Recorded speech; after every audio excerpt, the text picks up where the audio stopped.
I think, man, we got to get that animal a forever home before he crosses the Rainbow Bridge there at the shelter because it got put down. That makes Clay almost want to cry. So I have sympathy and empathy. I see a sick kid. I, I almost want to cry. I want to do whatever I can to make that kid not sick, to make that sick kid happy.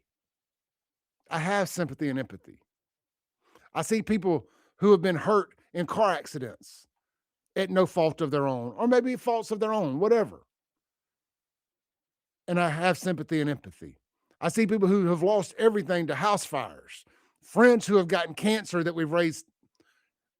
I took part in one charity. I was not just like the only person by no means, but Bubba Wingfield's fundraisers, for example.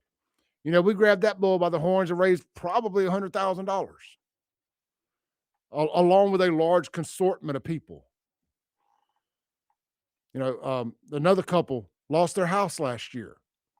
We stepped up, used the platform to help raise a ton of money for them.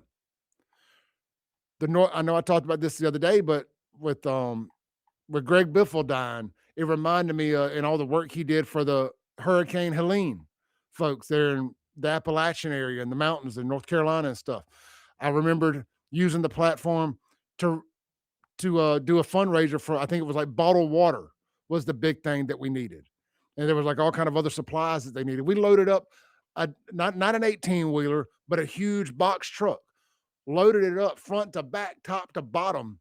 Of course, we weren't the only people doing it. It was a consortment of people who had teamed up to do it, but I was a part of it. You know, we help people when help is needed.